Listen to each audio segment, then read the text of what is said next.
The air in the storage office is stale, thick with the scent of old paper and dust. It's a closet, really. A forgotten nook behind my desk on the 44th floor of Marchesi Tower, a glass and steel spear aimed at the heart of the sky. My own heart is a frantic drum against my ribs, a rhythm of pure, unadulterated terror. Beneath the hum of the servers and the distant, muffled ding of an elevator, there is another sound. The soft, snuffly breathing of my 6-month-old daughter, Lily, asleep in her car seat tucked behind a stack of archive boxes. I had no choice. The words are a useless mantra I've been repeating all morning. My sister, my only lifeline in this city, got called into a double shift at the hospital. The last-minute sitter I'd found online, the one who cost half of my day's pay, canceled with a one-line text about a sick cat. Rent is a gaping maw waiting to swallow my next paycheck whole, and calling in sick to my new job as an executive assistant was an impossibility. It would be an admission of failure, of being unable to handle the pressures of this high-stakes world. A world I clawed my way into with polished resumes and feigned confidence. So I bundled Lily into her snowsuit, her tiny face a perfect pink rose against the white fluff, and smuggled her into one of the most powerful corporate headquarters in the country. A lamb smuggled into a den of wolves. My desk is positioned in an alcove just outside the Holy of Holies, the executive suite, specifically the office of Ronan Marchesi, the CEO, the myth, the man whose name is whispered with a mixture of awe and fear throughout all 48 floors. I've only seen him a handful of times in the 2 months I've worked here. A blur of a tailored suit, the scent of expensive, clean cologne like rain on stone, and the unnerving weight of his silence. He doesn't speak unless it's to issue a command. He doesn't smile. His eyes, the one time they met mine across the boardroom, were the color of a storm-darkened sea. Every time I hear footsteps on the Italian marble of the hallway, my blood freezes. I angle my body, a flimsy human shield, trying to block the view into the storage office. I answer calls with a strained, breathy professionalism, my ears tuned to the slightest whimper from behind me. So far, Lily has been an angel, lulled to sleep by the white noise of the office. But I know it's a ticking clock. The morning bleeds into the afternoon. My shoulders ache from the tension of holding myself so rigidly. I've managed to sneak in twice to rock her, my hand stroking her downy hair, whispering desperate apologies into the fabric of her blanket. "Just a little longer, my sweet girl. Mama's so sorry. Just a little longer." Then it happens. It's not a loud cry. It's a small, hiccuping wail. A tiny, fragile sound of distress that seems to slice through the controlled atmosphere of the floor with the precision of a scalpel. Everything stops. The rhythmic clatter of keyboards ceases. A hushed conversation down the hall cuts off mid-sentence. The silence that descends is absolute, heavy, and accusatory. It's a vacuum, and I am at its center, my lungs refusing to draw air. My heart doesn't just drum now, it convulses. I shoot to my feet, my chair scraping harshly against the floor. My first instinct is to rush to her, to soothe her, but I'm paralyzed by the sudden focused attention. I can feel eyes on me, dozens of them. Then the door to the corner office glides open. Ronan Marchesi steps out. He isn't a blur this time. He is terrifyingly solid. A monolith of power in a charcoal gray suit that fits his broad shoulders to perfection. His dark hair is immaculate, his jawline sharp enough to cut glass. His gaze doesn't sweep the floor, it lands directly on me. There is no surprise in his expression, no anger, just a deep, unreadable stillness that is somehow more frightening than rage. Lily's cry escalates, a thin, panicked wail now, feeding off the tension in the air, off my own terror. "Miss Vance." His voice is low, a gravelly baritone that carries effortlessly across the cavernous space. It's not a question. From the corner of my eye, I see Marcus, the head of security, and another guard start moving toward me. Their faces are grim, their purpose clear. They are here to remove the disruption, to remove me. My career, my rent, my fragile hold on this life, it all dissolves into a pinpoint of light before blacking out. Tears prick my eyes, hot and shameful. I automatically move toward the storage office, my hand outstretched as if to shield Lily from their sight. "I'm so sorry," I whisper, the words barely audible, addressed to him, but meant for my daughter. "I'm so sorry I failed you." I clutch my hands together to stop them from shaking, bracing for the inevitable, humiliating dismissal. Ronan Marchesi doesn't look at the approaching guards. His eyes, those intense, stormy gray eyes, are still locked on me. He lifts a single hand, a gesture of absolute, casual authority. They stay. 2 words. Final. Unchallengeable.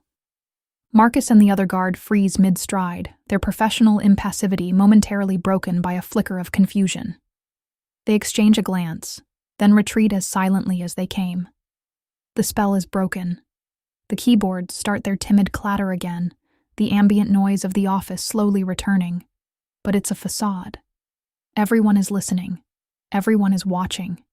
My breath catches in my throat. Relief and confusion war within me. A dizzying, nauseating cocktail. He isn't firing me. He isn't having me thrown out. He takes a slow, deliberate step toward my desk. And another. The scent of him reaches me first, that clean, cold scent of stone and rain and something else, something uniquely masculine and warm.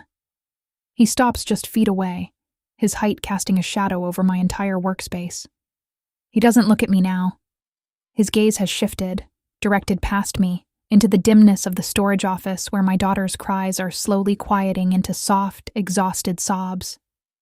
He looks at my daughter. A long, silent moment passes. The air crackles with an unspoken energy. Then, his eyes lift, moving from the unseen form of my child to meet mine. And the way he looks at me, a flicker of something that isn't anger, isn't pity, something raw and possessive and deeply assessing, makes my heart race in a way that has nothing to do with fear. It's something else entirely, something far more dangerous. "Bring her to my office," he says, his voice a low command. He turns without waiting for a response and walks back into his lair, the door closing with a soft, definitive click behind him, leaving me standing in the wreckage of the silence, trembling. My feet feel like lead, but I move on autopilot. I go into the storage room, the familiar, dusty scent doing nothing to calm my frantic nerves. Lily looks up at me with wide, tear-filled blue eyes, her tiny bottom lip quivering. I unbuckle her with fumbling fingers, lifting her small, warm body into my arms. She immediately burrows her face into my neck, her warmth a fragile anchor in the storm raging inside me. Her scent, baby powder and milk, fills my senses, a stark contrast to the sterile power of the world just outside this closet door. Holding her tight, I walk the few steps to his office. The plaque on the door simply says R. Marchesi. No title needed. The world knows who he is. I knock softly, my knuckles barely making a sound against the heavy wood. Enter. The door swings inward under my touch. His office is immense, a corner suite with floor-to-ceiling windows that offer a god's-eye view of the city. The furniture is minimalist and modern, a massive black desk that looks like a slab of polished obsidian, a low leather sofa, and shelves filled not with files, but with books. The air is cool and still. He stands by the window, his back to me, looking out at the sprawling metropolis below. "Close the door," he says, without turning around. I do as he says, the latch clicking shut with an awful finality. It feels like being sealed in a tomb, or a cage. I clutch Lily tighter, her small weight the only real thing in this surreal moment. He turns slowly. His eyes, which I thought were gray, have flecks of blue and green in them, like the sea just before a squall. They move over me and Lily, a slow, thorough inspection. "What is her name?" he asks. His tone is flat, devoid of emotion, yet the question itself is deeply personal. "Lily," I manage to say, my voice a thready whisper. "Lily," he repeats, the single word sounding foreign and strangely soft on his tongue. He takes a step closer, and I instinctively take a step back, my heel hitting the door. A stupid, prey-like reaction that does not go unnoticed. A flicker of something, Annoyance, amusement, crosses his features before it's gone. I don't bite, Miss Vance. His voice is dry, unless provoked. I swallow hard, my throat tight. Mr. Marchesi, I am so profoundly sorry.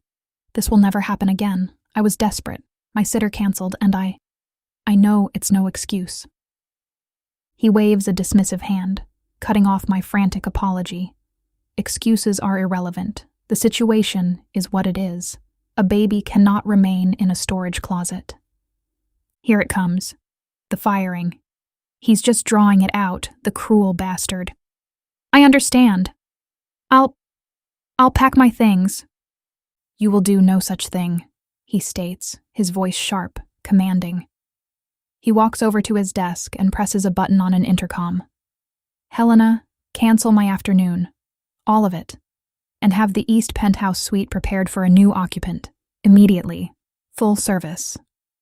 A crisp female voice responds instantly. Yes, Mr. Marchesi. For how long? Ronan Marchesi's eyes find mine again, a look of cool possession in their depths. Indefinitely. He releases the button. The silence returns, heavier than before. I just stare at him, my mind unable to process the words. Penthouse suite, new occupant, indefinitely.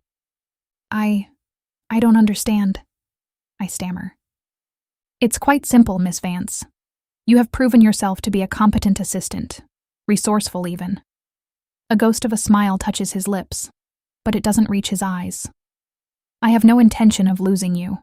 However, as I said, a baby cannot be kept in a closet, and I cannot have my office floor disrupted by this.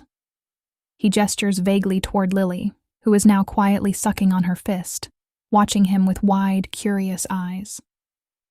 So, he continues, leaning back against the edge of his desk, crossing his arms over his powerful chest. The solution is also simple. You will move into the East Penthouse. It is in this building, fully furnished and fully serviced, which includes childcare. You will continue your duties as my assistant, but you will work from there, directly and exclusively for me. My mouth opens, but no sound comes out. It's an offer of a lifeline wrapped in chains, a gilded cage. He's not firing me.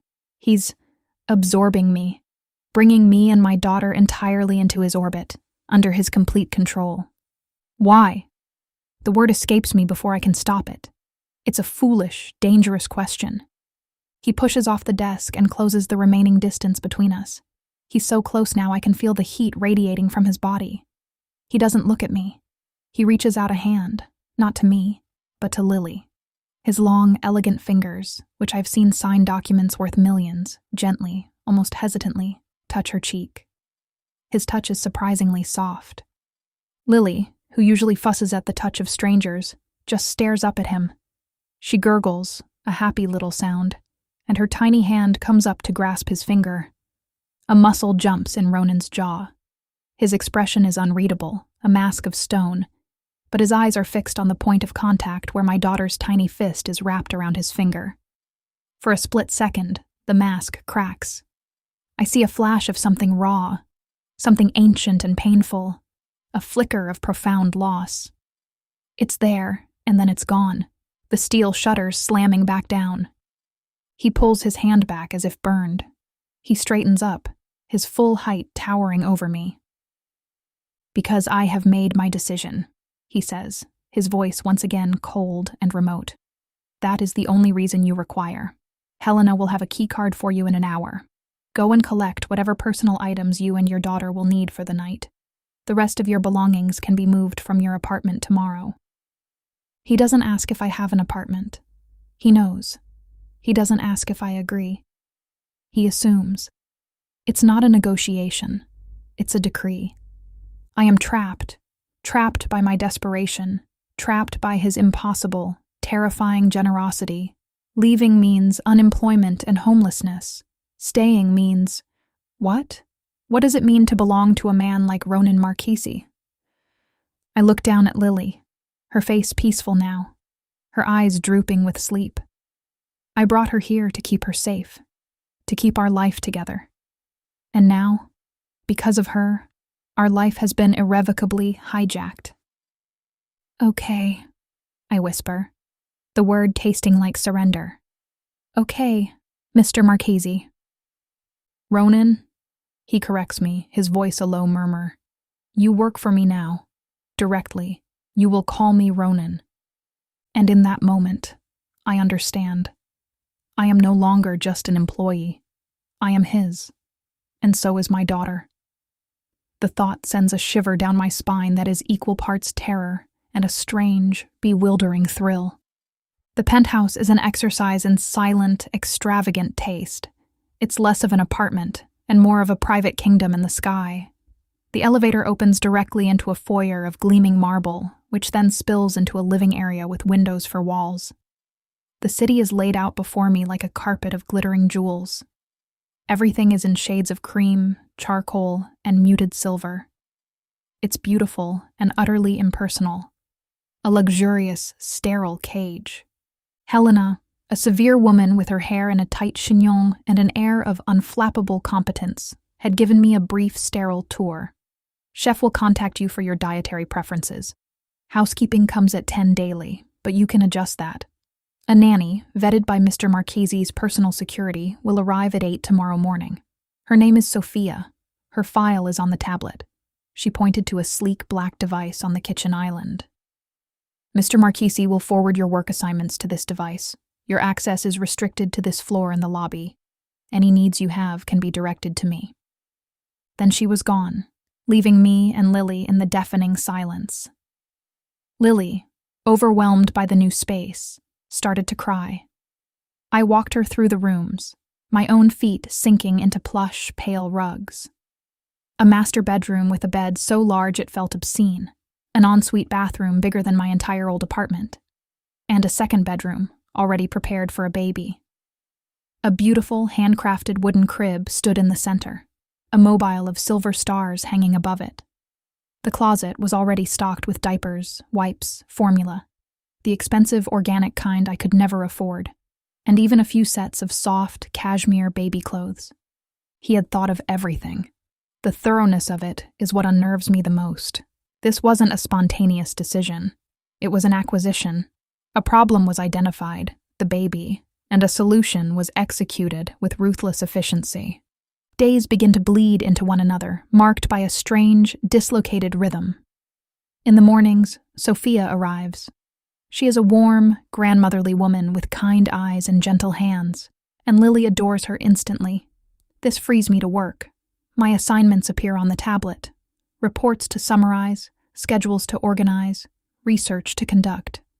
It's the same work I did downstairs, but now it's filtered through a digital screen. I have no colleagues, no idle chatter by the coffee machine. Just me, the silent apartment, and the sprawling city outside my glass walls. I barely see him. Ronan, I mean. I have to force myself to think his name. He is a ghost in my new life. Sometimes, late at night, I'll get a notification that a new file has been uploaded.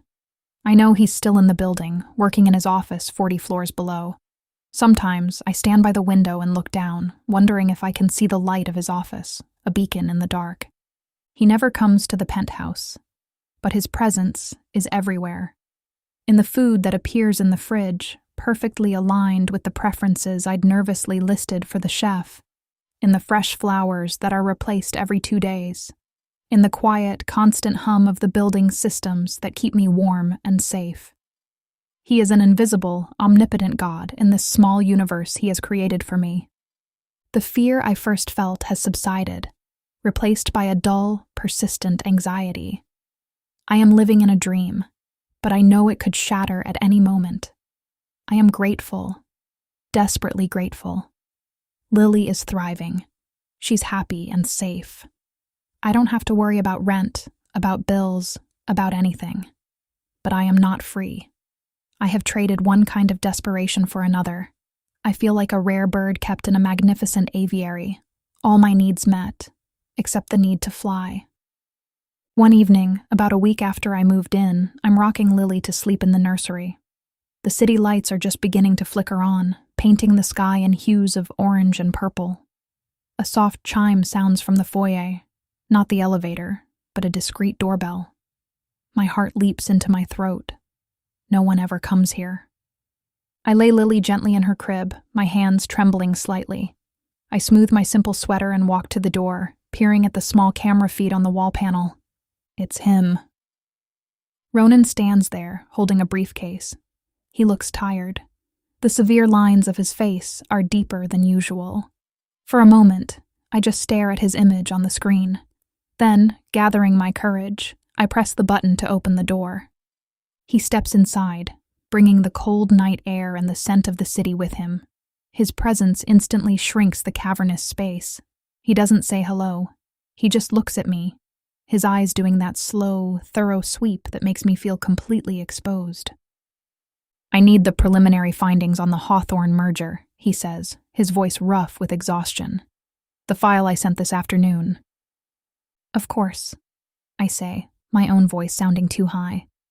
I just finished the summary. It's on the tablet. I don't want to read it on a tablet, he says, his gaze flicking around the living room. I want you to brief me. It's a test, or a power play. Or maybe he's just too tired to read. With Ronan, I can never be sure. Okay, I nod, trying to regain my professional composure. Would you like to sit down? He ignores my question and walks over to the window, staring out at the view. Just begin, Miss Vance. So much for calling him Ronan. The formality is a wall he's rebuilding between us. I fetch the tablet and begin to recite my summary, my voice steady despite the frantic pounding of my pulse. I detail the financial weak points of the Hawthorne Company, the potential for asset stripping, the key personnel who would need to be replaced or retained. I'm halfway through a breakdown of their supply chain vulnerabilities when he speaks, cutting me off. She's quiet tonight. It takes me a second to realize he means Lily. She's asleep. He turns from the window. Does she sleep through the night?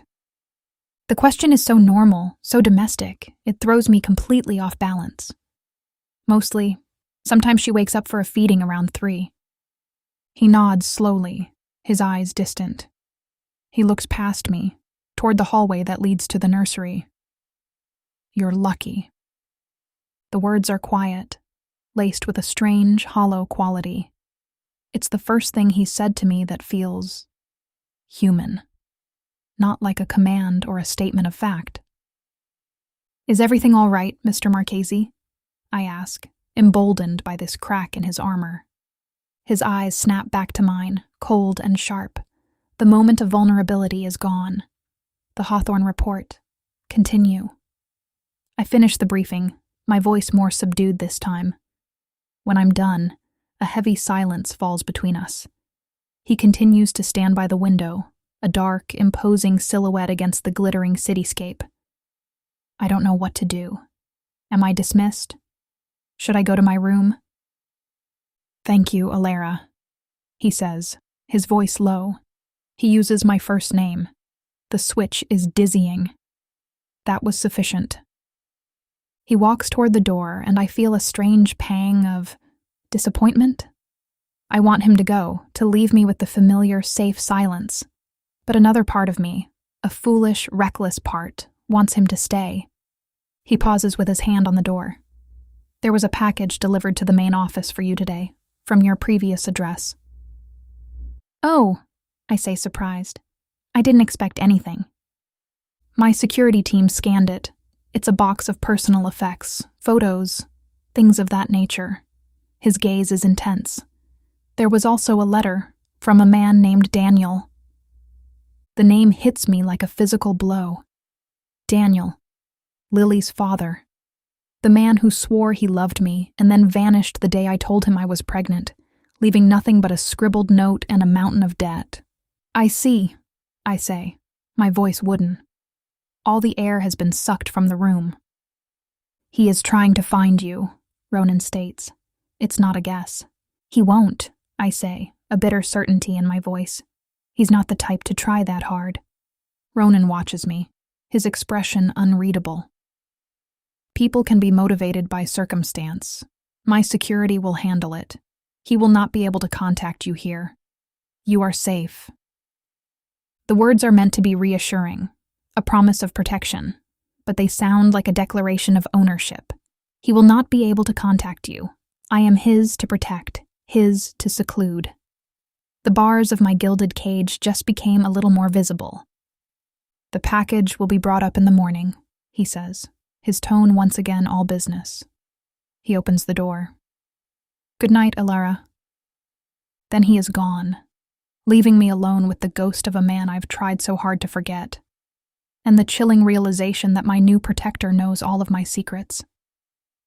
The following week, the rhythm of my isolated life is shattered. It starts subtly. A car, a plain black sedan, is parked across the street from the Marchesi Tower entrance every morning when I look down. It's still there every evening. It could be anything. A patient driver waiting for a wealthy client. But it's always the same car, in the same spot. A prickle of unease runs down my spine. Then, there are the phone calls. Not to the penthouse line, which is surely monitored, but to my personal cell phone, which I've kept. The calls come from a blocked number. I never answer, but they persist. 3 times one day, 4 the next. Each time my phone buzzes with that unknown caller notification, my stomach clenches. I know it's Daniel. After a year of silence, he's suddenly trying to claw his way back into my life. Why now? I don't mention it to Ronan. I haven't seen him since the night he came to the penthouse. My work continues to arrive on the tablet, sometimes accompanied by curt, one-line instructions. Part of me is afraid to tell him. It feels like a failure, like I'm bringing my messy, complicated past into his pristine, controlled world. Another part of me is defiant. This is my problem. I don't want his security to handle it. I don't want to be handled. One afternoon, I'm in the living room, trying to concentrate on a complex spreadsheet of quarterly profit margins. Lily is playing on a soft mat nearby, batting at a colorful toy giraffe. Sophia is in the kitchen, humming softly as she prepares Lily's lunch. The intercom chimes. Sophia answers it. Yes? Oh, yes, of course. Right away. She turns to me, her expression flustered. Miss Vance, it's... a Mr. Marchesi is here to see you. My heart stutters. Not the Mr. Marchesi. Another one. I walk to the door just as the elevator opens. A man steps out who is the polar opposite of Ronan. He's older, perhaps in his late 50s, with a shock of silver hair and a face that is soft and florid, where Ronan's is hard and angular. But he has the same eyes, that same stormy gray, though his are clouded with something bitter and resentful. He's dressed in an expensive but slightly rumpled suit, a silk handkerchief spilling from his breast pocket. You must be Elara, he says, his voice smooth but with a dismissive edge. He looks me up and down, and his gaze feels oily, unpleasant. I'm Julian Marchesi, Ronan's uncle. He steps into the foyer without being invited, his eyes sweeping the apartment with a look of undisguised contempt. My. He certainly sets his employees up in style these days. A far cry from the typing pool, eh? Can I help you, Mr. Marchesi? I ask, my voice colder than I intended. I instinctively move to block his view of Lily on the floor. I'm just paying a social call, to the newest addition to the family, so to speak. His smile is thin and cruel. I wanted to see the woman who has my nephew canceling board meetings and holding himself up like a hermit. You must be quite the distraction. I am his assistant, I say, my chin lifting. Nothing more. Oh, darling, please. He laughs, a short barking sound. Ronan doesn't keep assistants in penthouses. He keeps possessions. I should know. I've seen it before. His eyes darken. He takes what he wants. Always has. Ever since his father. He cuts himself off, a shadow passing over his face. I think you should leave, I say, my voice shaking slightly. This man feels dangerous, his presence a poison in the air. All in good time. He takes a step closer, lowering his voice. A word of advice. Don't get too comfortable. Ronan's favor is a fleeting thing. He builds things up just to watch them break. He enjoys it.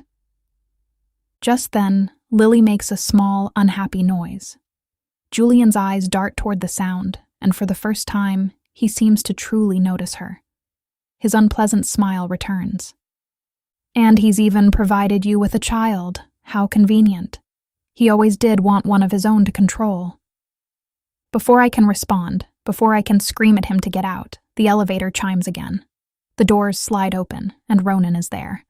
The change in the room's atmosphere is instantaneous. The air crackles. The temperature seems to drop 20 degrees. Ronan takes in the scene in a single blazing glance. His uncle standing too close to me, the sneer on Julian's face, my own terrified expression. Ronan's face is a mask of cold, lethal fury. "Julian," he says, his voice terrifyingly soft. "What are you doing here?" Julian actually flinches. He straightens his suit, trying to regain his blustering composure. "Ronan, my boy, just welcoming the new girl, a family courtesy." "She is not family," Ronan says, each word a chip of ice. "And you are not welcome here. Get out." He doesn't raise his voice, but the command has the force of a physical blow. Julian's face mottles with red. "Now see here, I am still a board member." "You are a board member on my sufferance," Ronan cuts him off, taking a step into the room. He is a predator, all coiled muscle and deadly intent. "And my sufferance has just expired. If you are not in that elevator in 5 seconds, I will have security escort you from the building, and then I will convene an emergency meeting to have you removed from the board for gross misconduct. Do you understand me?" The threat hangs in the air, glittering and sharp.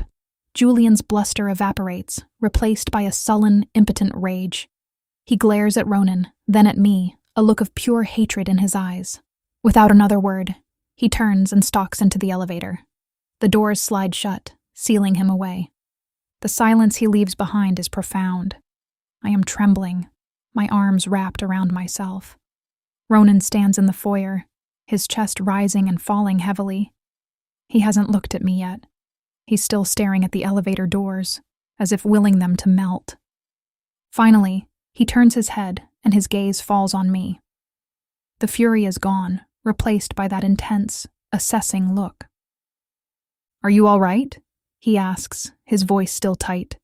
I can only nod, unable to speak. He walks over to me, his eyes scanning my face. "What did he say to you?" "Nothing," I lie, shaking my head.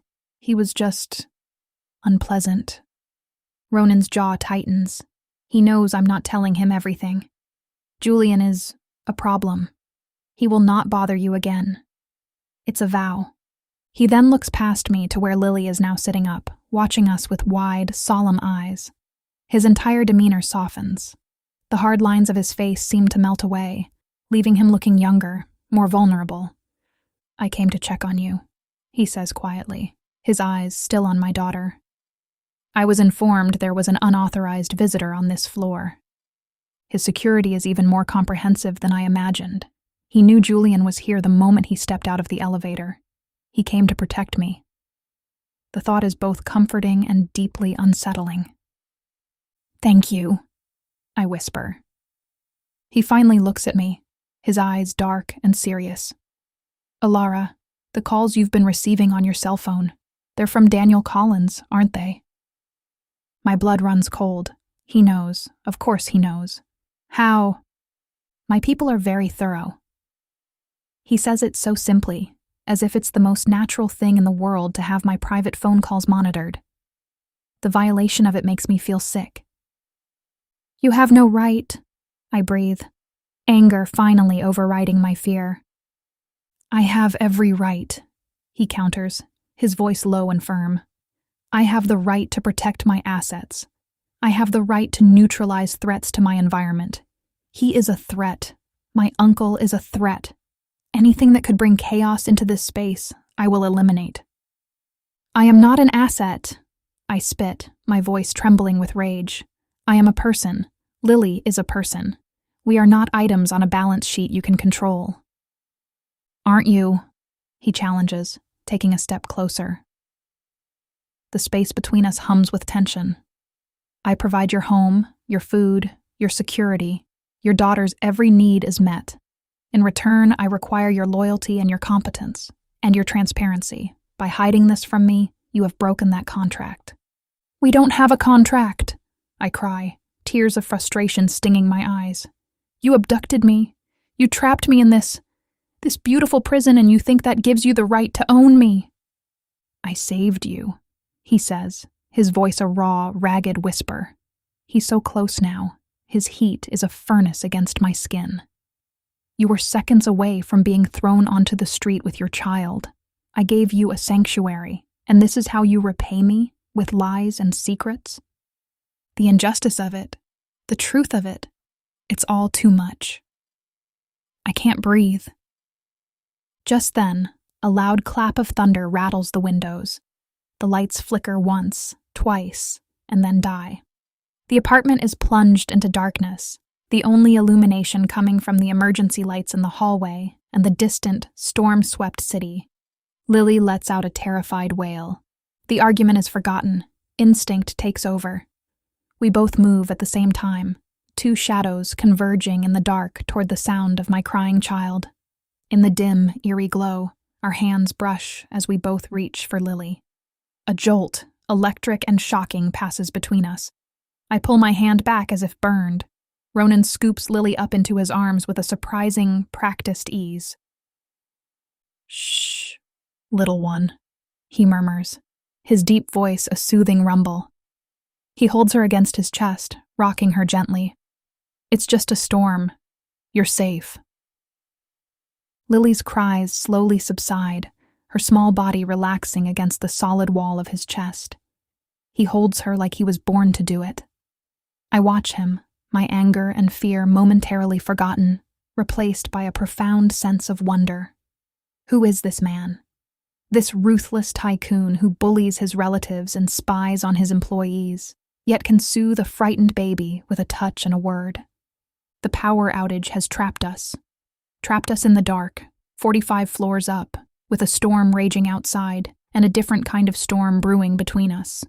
The social barriers, the titles, the unspoken rules, they have all dissolved into the blackness. It's just us, a man, a woman, and a child. The backup generator for the residential floors should have kicked in, he says, his voice strained. He's still holding Lily, stroking her back. It didn't. I state the obvious, my voice quiet in the vast darkness. Something's wrong. He moves toward the window, Lily still secure in his arms. The city below is a fractured, chaotic mess. Whole sections of the downtown core are blacked out. This isn't just our building. It's a massive outage. Lightning flashes, illuminating his face. In that brief, stark white light, I see an expression I've never seen on him before. Not anger, not control. It's a deep, weary concern. He looks worried. My security system for the whole tower is routed through a separate power grid. He thinks aloud, his voice tight. Julian, that bastard. He must have found a way to bypass it. This isn't a coincidence. The implication is chilling. His uncle, in a fit of pique, has potentially sabotaged the power grid of a skyscraper. What are we going to do? I ask, the fear returning, cold and sharp. We are trapped, vulnerable. Ronan turns from the window, his form a tall silhouette against the stormy sky. We wait. The emergency systems are hardened, but the primary residential power is not. It will take time to reroute. No one can get up here, and we can't get down. He walks over to the sofa and sits, settling Lily carefully on his lap. She's fallen asleep, her small face peaceful against the fine wool of his suit. Come, he says, his voice softer now. Sit. Hesitantly, I move to the other end of the long sofa, perching on the edge. The darkness feels intimate, dangerous. It stripped away our roles, leaving us as just two people in a room. I can hear his breathing, steady and slow. I can smell his cologne, a faint, clean scent in the stale air. Tell me about him, Ronan says into the darkness. Daniel. The question hangs between us, simple and direct. There's no accusation in it now, just a quiet demand for the truth. And in the strange, suspended reality of the blackout, I find myself wanting to tell him. There's not much to tell, I begin, my voice barely a whisper. He was charming. He said all the right things. I thought we were building a life together. And then I got pregnant. He panicked. He said he wasn't ready, that it was a mistake.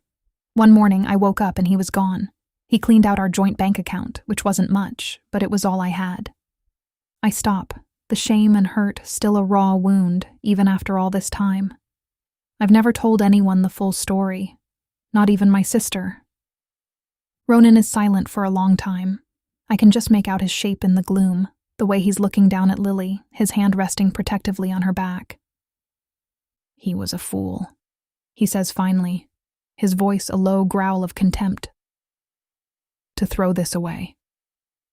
He gestures with his chin toward Lily. To throw you away. Tears spring to my eyes, hot and sudden. I'm not sure if it's from the lingering pain of the memory or the shock of his unexpected, fierce defense of me. Why do you care? I ask, my voice thick. Why did you bring us here, Ronan? The real reason. Another flash of lightning illuminates the room, and I see his face clearly. His expression is stark, haunted. The mask is completely gone.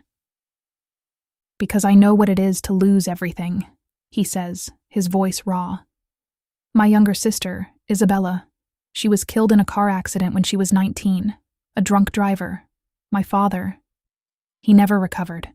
He poured all his energy, all his hope, into the company. Then Julian, his own brother, tried to force him out, to stage a takeover while he was grieving. The betrayal destroyed him. He died of a heart attack 6 months later.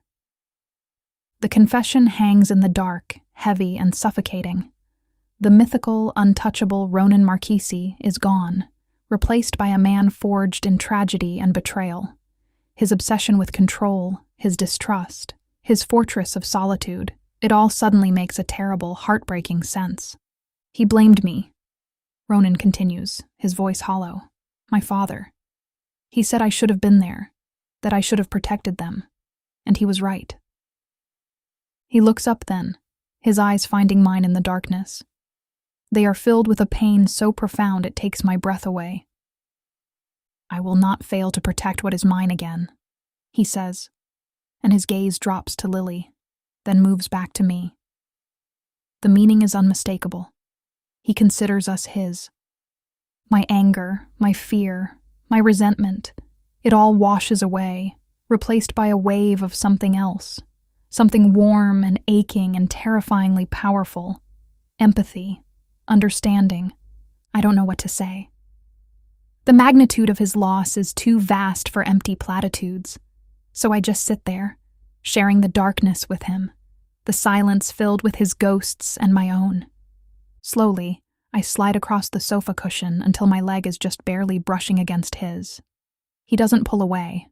The small point of contact is an anchor in the swirling chaos of my emotions. I'm sorry, I whisper. For his sister. For his father. For misjudging him. He turns his head, and even in the near total darkness, I can feel the intensity of his gaze on me. He shifts Lily slightly, freeing one of his hands. He reaches out, not with the hesitant uncertainty he showed before, but with a deliberate, firm purpose. His fingers find my chin, his thumb stroking softly against my skin. Don't be sorry, he murmurs, his voice a low vibration that I feel through his touch. Be safe. He leans in. The world narrows to the space between our lips. The scent of him, rain and stone, and something uniquely him, fills my senses. The storm outside rages on, a reflection of the tempest inside me. This is wrong. He's my boss, my captor. This is a mistake. But when his lips meet mine, it doesn't feel like a mistake. It feels like a homecoming. The kiss is not gentle. It's fraught with all the tension, the fear, and the unspoken longing that has been building between us for weeks. It's a kiss of desperation and discovery, of two broken, lonely people finding a moment of solace in the dark.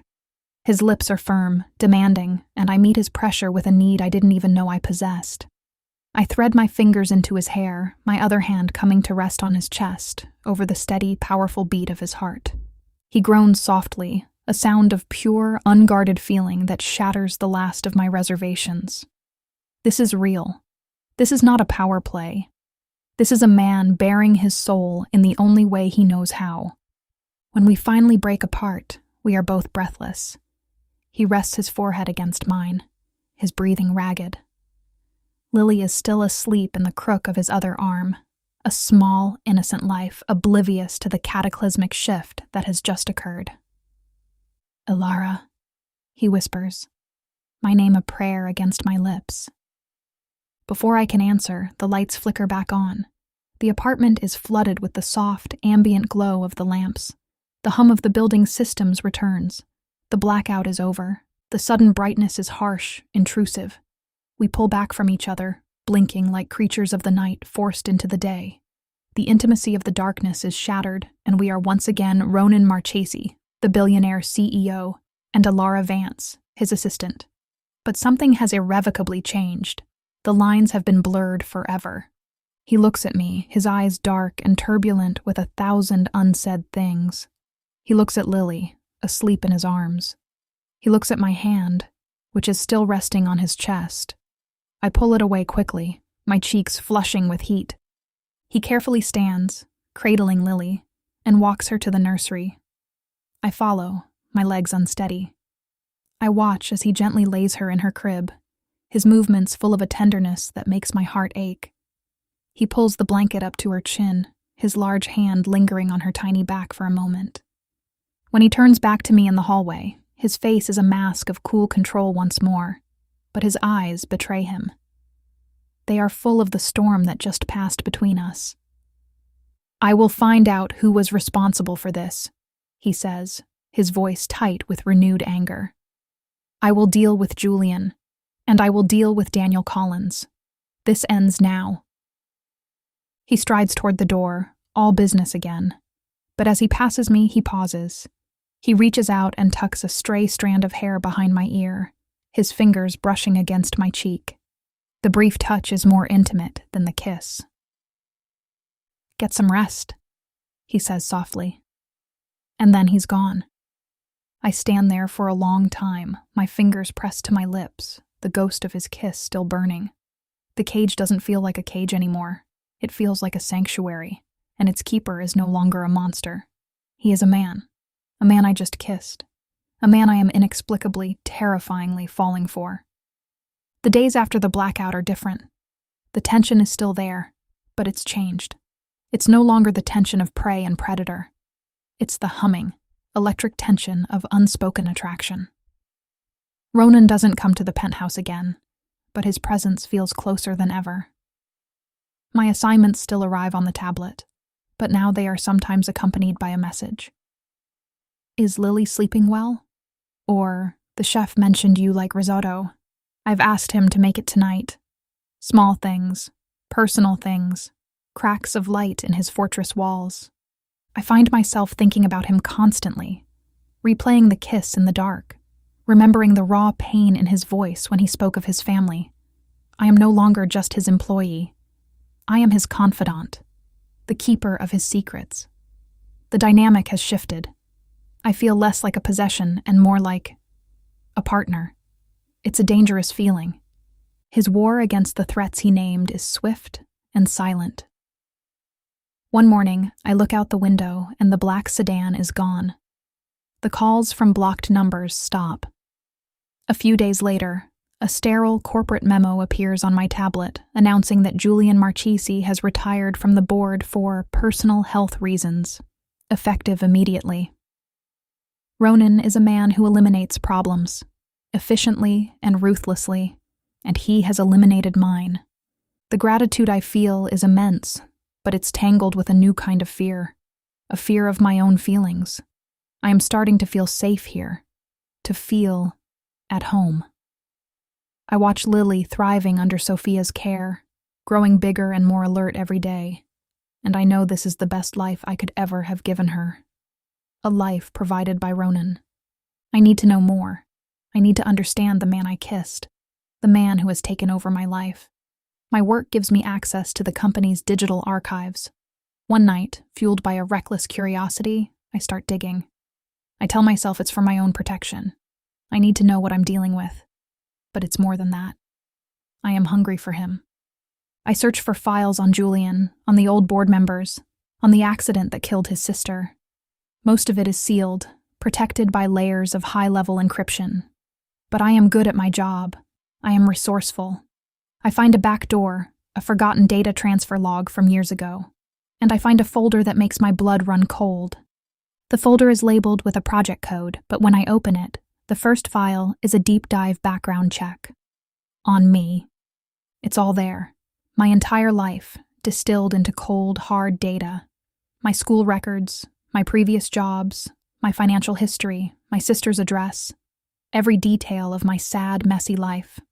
It's a violation that makes my skin crawl. He didn't just know I had an apartment. He knew what I paid in rent, that I was 2 months behind, that my credit score was abysmal. He knew everything before he ever spoke to me. I feel sick, but I keep reading. I scroll down, past the humiliating details of my poverty, to the section on my personal relationships. And there it is. A subfolder titled Daniel Collins. My hand trembles as I click on it. It's not a background check on him. It's a surveillance report. Photos of him, taken just weeks ago, looking haggard and desperate. Transcripts of his phone calls. And then I see the final document in the folder. A memo written by Ronan's head of security, Marcus. It's dated the day after I was hired. The subject line is, Asset Acquisition, Elara Vance. My breath catches. I force myself to read the text. Subject: Vance is confirmed to be in place. She has no knowledge of our interest. Her connection to the target, Daniel Collins, remains her primary value. Collins was the lead programmer on the Prometheus project before he absconded with the source code. His last known contact was with Vance. We believe he will eventually attempt to reach out to her or the child. By keeping Vance and the infant under our control and surveillance, we create a passive trap. She is the key. Maintain observation. The tablet slips from my numb fingers and clatters onto the floor. It was all a lie. Every single moment. The kindness, the protection, the confession in the dark, the kiss. I wasn't a person he saved. I was an asset he acquired, a tool, bait. Lily and I are just pieces in his corporate war game against my ex-boyfriend. The realization is a physical blow, knocking all the air from my lungs. The shame is so profound, so absolute, it threatens to swallow me whole. He saw my desperation and used it. He saw my child and saw leverage. The man who held me and confessed his pain was a lie. The man who kissed me was a manipulator. The sanctuary is a trap. The gilded cage is just a cage after all. Tears stream down my face, hot and silent. The hurt is 1,000 times worse than when Daniel left me. This is a betrayal on a soul-deep level. He took my vulnerability, my hope, my budding trust, and twisted it into a weapon. I don't know how long I sit there on the floor, the broken pieces of my foolish heart scattered around me. But eventually, the grief hardens into something else. A cold, clear rage. He will not break me. Julian was wrong. I will not be another one of his broken things. I stand up, my movements stiff. I walk to the nursery and look at Lily, sleeping peacefully in her beautiful, handcrafted crib. My beautiful, perfect daughter. He used her. He put a price on her head. My choice is clear. I cannot stay here. I cannot let my daughter be a pawn in this man's game. I go to my room and pull out a small duffel bag, the one I brought with me on that first day. I start packing, my movements frantic, clumsy. A few of Lily's things. My wallet. The tablet. I leave it on the bed. I don't want anything of his. My plan is simple and stupid. I will take the service elevator down to the maintenance levels. I'll find a way out. I'll call my sister. We'll figure something out. We always do. Anything is better than this. Anything is better than one more second in the home of the man who so completely and utterly destroyed me. I pick up a sleeping Lily from her crib, wrapping her in a warm blanket. Her familiar weight in my arms gives me strength. "It's okay, my love," I whisper, my voice thick with unshed tears. "We're leaving. We're going to be okay." I'm halfway to the service door in the kitchen when the main elevator chimes. My blood turns to ice. The doors slide open and Ronan steps out. He's smiling, a small, genuine smile that reaches his eyes. It's the first time I've ever seen him smile like that. He's holding a single, perfect white rose. The smile vanishes the second he sees me. His eyes take in the scene.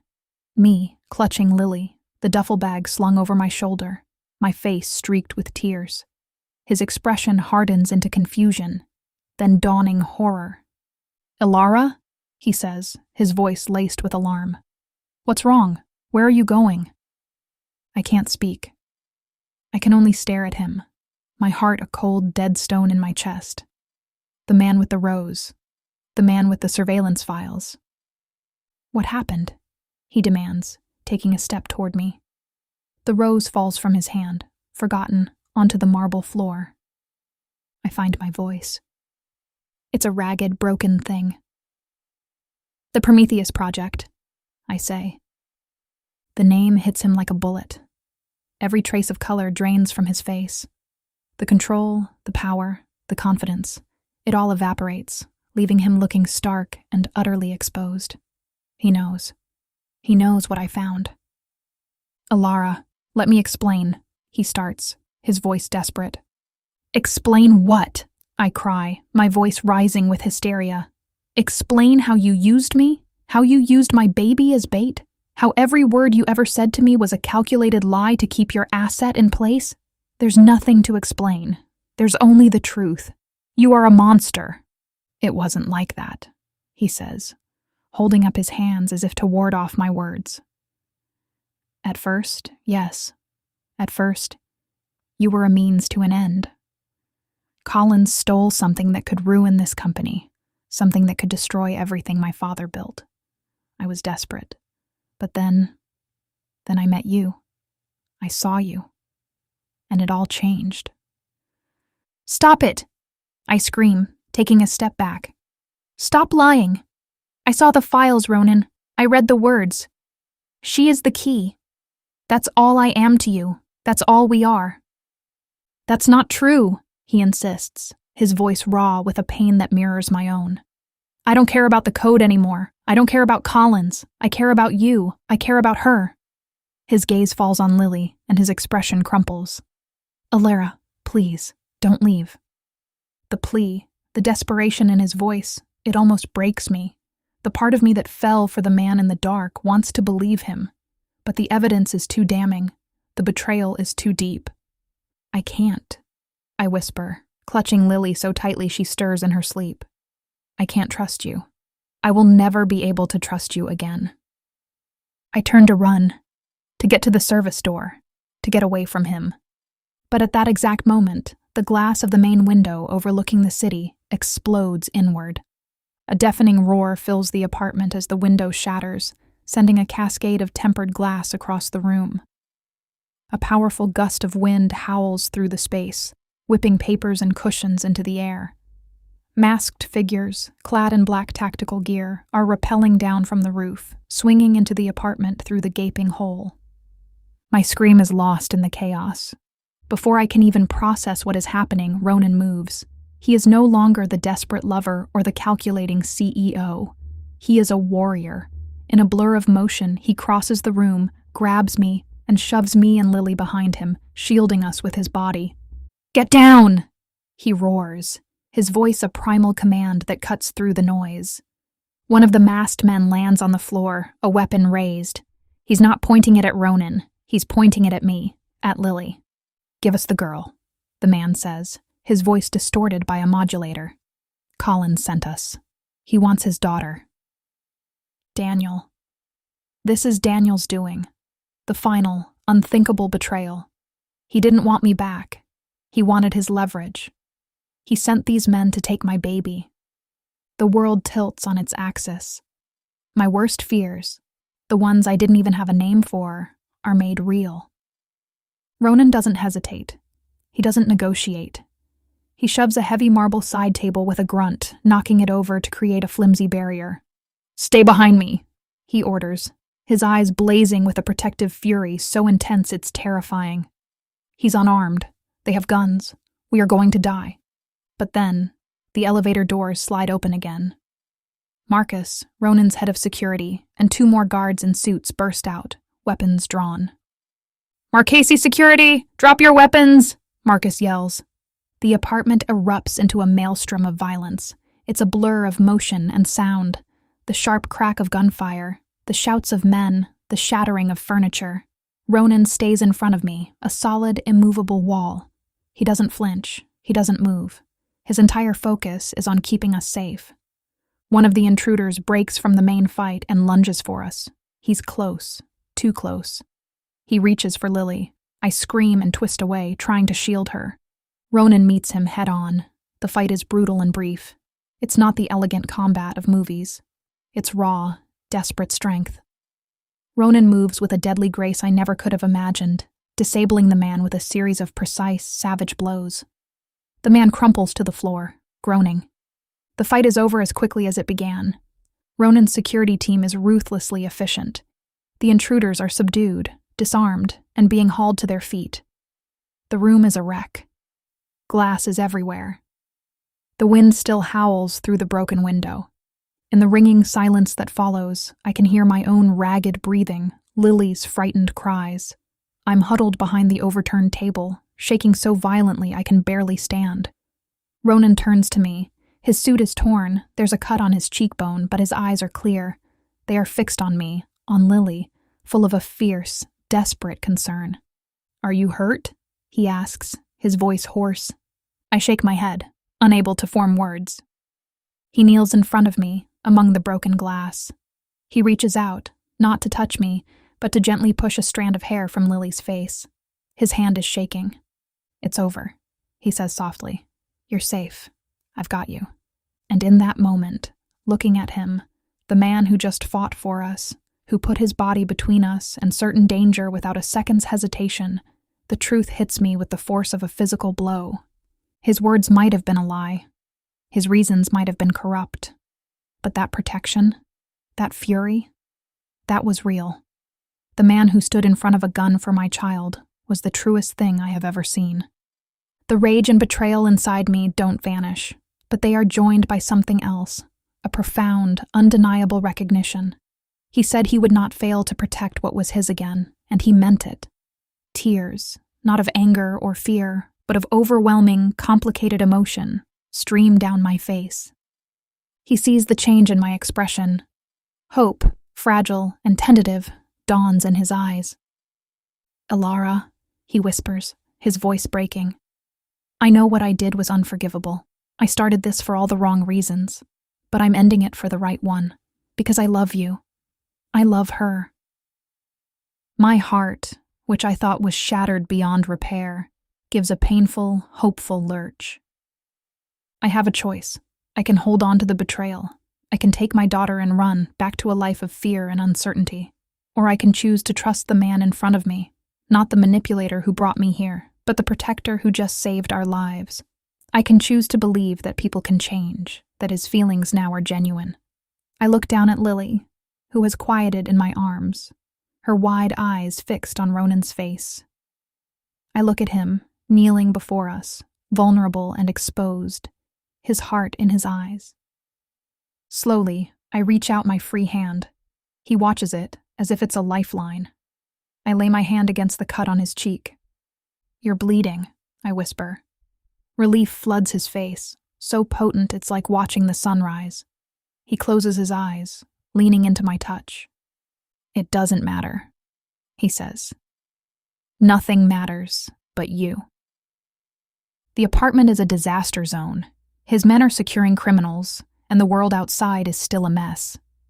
But in our small circle of wreckage, a new world is being born.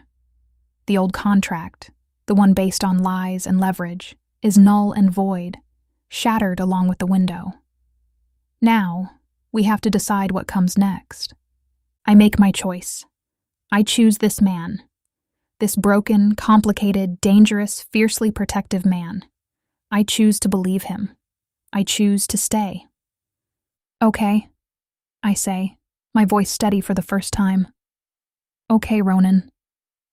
It's not forgiveness. Not yet. It's a beginning.